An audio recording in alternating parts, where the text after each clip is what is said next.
Hi, I'm Graham Dodge, CEO of SickWeather.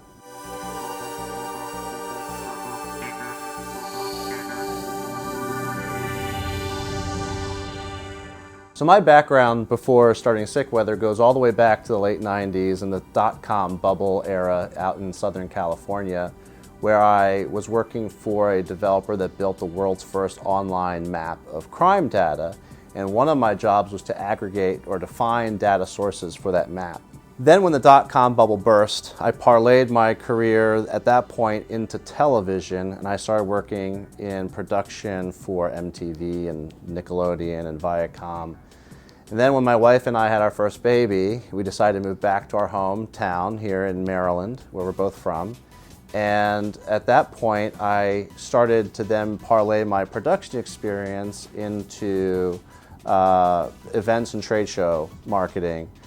While I was working with various companies here in this region, I met somebody who was working with this accounting firm called Katz-Abash, and they recognized my earlier skills in web development and online marketing and brought me on as their director of marketing. So it was while I was at Katz-Abash that I was also struck with a stomach virus at one point and wanted to know what illness was going around or if it was food poisoning.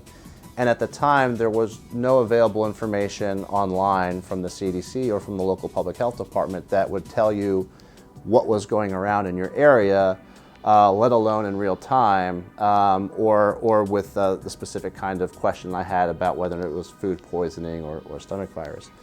So I happened to be on Facebook later that same day and saw a friend of mine posting his symptoms that were the same as mine nearby in DC.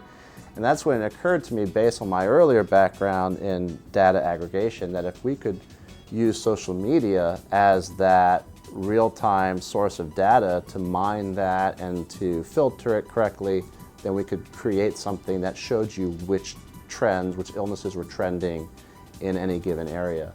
So that's exactly what my co-founders and I ended up doing, and was how I went from being in an accounting firm to the CEO of a disease surveillance company. My co-founders and I go back as far back as middle school, junior high, and high school. And my co-founder, Mike Belt, he's a software developer with about 15 years experience now. We met in high school. He was one of the first people I told this idea to, and bouncing off him if he thought it was technically possible what we wanted to do. And so he was immediately on board with trying to build SickWeather, and then I was also happened to have dinner with my other co-founder, James Sager, and he was in town helping his mother go through stage 4 breast cancer, and so she had a compromised immune system. So for him it was even more important to know what illnesses were going around so he could avoid getting sick, so he wouldn't get her sick and complicate her progress. So the three of us then pooled our resources together and started SickWeather. This was back in 2011.